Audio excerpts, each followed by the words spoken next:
السلام علیکم ورحمۃ اللہ وبرکاتہ نحمدہ ونصلی علی رسولہ الکریم اما بعد۔ محترم سامعین، بہت سے بچوں میں ضد، غصہ، توڑ پھوڑ یا بات نہ ماننے کی عادت ہوتی ہے۔ بعض بچے کلاس روم میں اساتذہ کے سامنے، اور بعض بچے مہمانوں کے سامنے ضد کرتے ہیں، جس سے بظاہر والد اور استاد کو غصہ چڑھتا ہے۔ والدین اور اساتذہ کرام اپنی انسلٹ سمجھتے ہیں۔ اصل میں وجہ ہم خود ہوتے ہیں۔ بچہ اگر کوئی غلطی کرے، کوئی برا کام کرے، تو ہم بس اس بچے کا نام لے لے کر مہمانوں کے سامنے، اسی طرح اگر کلاس کے اندر بچہ ہو تو اس اساتذہ کرام ہر وقت بچوں کو ٹارچر کرتے رہتے ہیں، ذہنی ٹارچر۔ اس طرح بچے پھر اور ضدی ہو جاتے ہیں۔ یہ کوئی طریقہ نہیں ہے بچوں کی ضد توڑنے کا۔ غصہ، ضد کو ختم کرنے کے لیے اصل وجہ کو سمجھنا ضروری ہے کہ آیا کہ جس بچے میں ضد ہے، غصہ ہے، اس کی اصل وجہ کیا ہے۔ جب صحیح وجہ معلوم ہو جائے تو پھر اس کا تدارک کرنا بھی آسان ہوتا ہے۔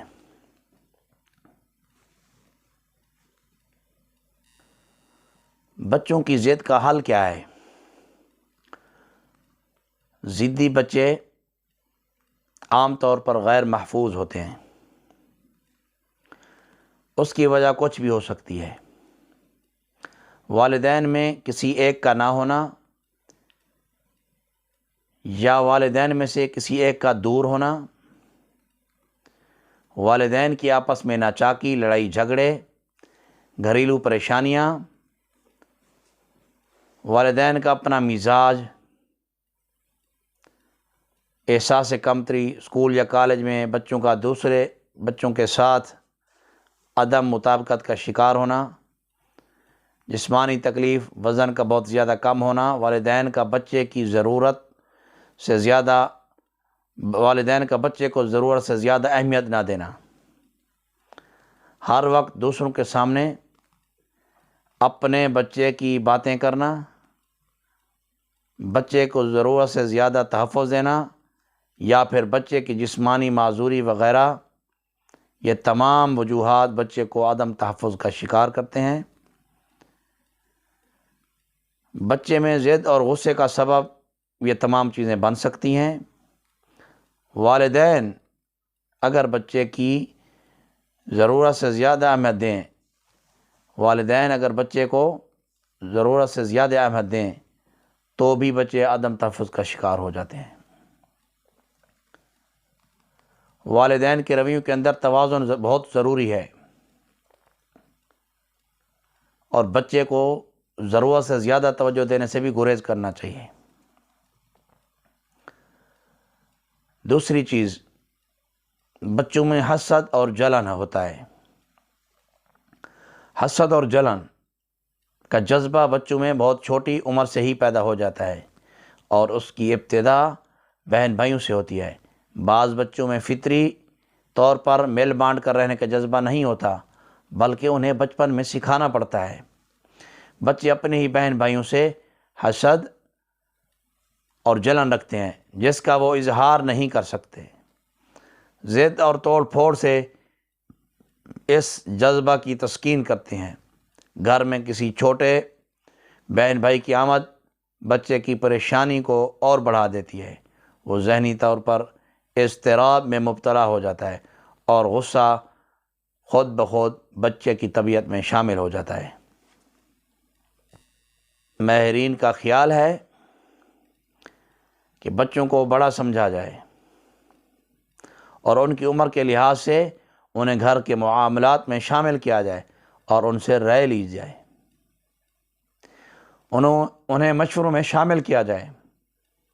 گھر میں ہر آنے والی نئی تبدیلی کے بارے میں بچے سے بات کر لینا درست ہوتا ہے۔ ایسا کرنے سے بچے ذہنی طور پر ہر چیز کے لیے تیار ہوتے ہیں اور انہیں کسی قسم کا ڈر یا خوف نہیں ہوتا۔ بچوں کی ذہنی، جسمانی اور جذباتی نشو و نما تیزی سے ہوتی ہے۔ بچوں کو اگر اپنی ذہنی اور جسمانی قوتوں کو خرچ کرنے کے مواقع نہ ملیں تو یہ قوت توڑ پھوڑ، ضد، غصہ اور شرارتوں میں صرف ہوتی ہے۔ ان قوتوں کو جانتے ہوئے یہ ضروری ہے کہ بچوں کو ایسے مواقع فراہم کیے جائیں کہ وہ اپنی جسمانی اور ذہنی قوت کو مثبت طریقے سے استعمال کر سکیں۔ بچوں کے کھیل میں دلچسپی لینا بچے کو سمجھنے کا اچھا ذریعہ ہے۔ کھیل ہی کے ذریعے بچے صبر و تحمل، ہار جیت کو برداشت کرنا اور مل جل کر رہنا سیکھتے ہیں۔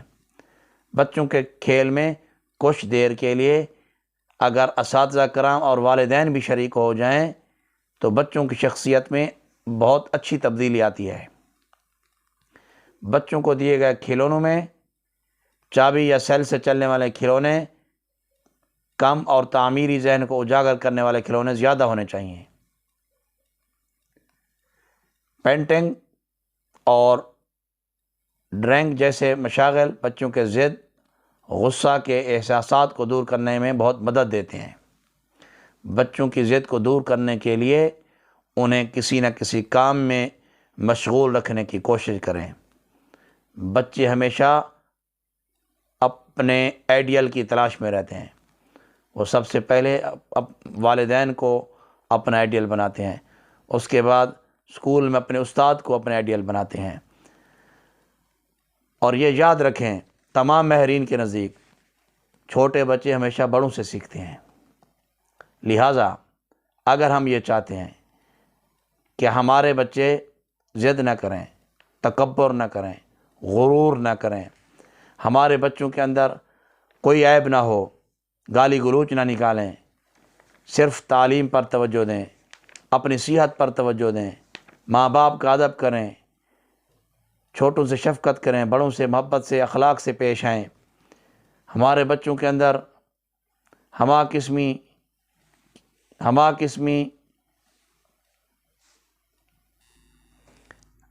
ذہنی الجھنیں نہ آئیں، کسی بھی قسم کی ضد نہ ہو، تکبر نہ ہو، غرور نہ ہو۔ زیادہ ضد اور توڑ پھوڑ کرنے والے بچے کسی نہ کسی ذہنی الجھن کا شکار ہوتے ہیں۔ سب سے پہلے اس الجھن کو دور کرنے کے میں آپ کو طریقے بتاتا ہوں۔ ضدی بچوں کی ضد سے پریشان نہ ہوں، بلکہ چند طریقے ہیں، ان پر غور کریں۔ نمبر 1، بچہ جب ضد کر رہا ہو تو اسے توجہ نہ دیں، بلکہ اس پر نظر رکھیں۔ نمبر 2، مہمانوں کے سامنے، دوسرے لوگوں کے سامنے بچے کی تعریف کریں کہ وہ غصہ اور ضد نہیں کرتا۔ نمبر 3، بچے کو مصروف رکھنے کی کوشش کریں۔ نمبر 4، یہ خیال رکھیں کہ بچے کو کوئی جسمانی تکلیف تو نہیں ہے۔ نمبر 5، والدین، اساتذہ کرام اپنے مزاج کا خود تجزیہ کریں کہ کہیں ان کے مزاج میں غصہ اور تکبر تو نہیں ہے۔ نمبر 6، اسکول اور کالج کے اساتذہ سے ملاقات کر کے معلوم کریں کہ بچے کو کوئی ذہنی پریشانی تو نہیں ہے۔ نمبر 7، بچے کا دوسرے بچوں سے مقابلہ نہ کریں، بلکہ بچے کی کارکردگی کا مقابلہ اس کی پہلے کی کارکردگی سے کریں۔ بچے کی ہر چھوٹی بڑی خوبی تلاش کر کے اسے بچے کے سامنے اجاگر کرنے کی کوشش کریں۔ نمبر 8، ہر اچھے کام پر بچے کی حوصلہ افزائی کریں۔ نمبر 9، بچے کی ناکامی پر اسے زیادہ توجہ دیں، ایسے تجربات بچے کو اور زیادہ مضبوط بناتے ہیں۔ نمبر 10، بچے کے چیخنے چلاتے اور نقصان کے وقت خاموشی اختیار کریں۔ ہم جتنا اپنے بچوں کو مثبت طریقہ سے سمجھائیں گے اتنا ہی انشاءاللہ العزیز ہمارے بچے ہمارے بچوں کے اندر تمام برائیاں دور ہو جائیں گی۔ اگر ہم نے ہر وقت بچوں کو ڈانٹ ڈپٹ اور سخت جسمانی سزا دی تو بچے ہم سے باغی ہو جائیں گے۔ بچے ہمارے ملک کا مستقبل ہیں، ہماری قوم کے بچے ہمارے ملک کا مستقبل ہیں۔ کل کو ان بچوں نے بڑا ہو کر ملک کو سنبھالنا ہے۔ لہٰذا سب سے پہلے میری تمام ماؤں اور بہنوں اور بھائیوں سے گزارش ہے، ہم اپنے بچوں کی دینی تربیت کریں۔ عصری تعلیم کے ساتھ ساتھ دینی تعلیم کا بھی ضرور خیال کریں۔ دینی تعلیم بھی اچھے استادوں سے دلوائیں اور عصری تعلیم بھی اچھے استادوں سے دلوائیں۔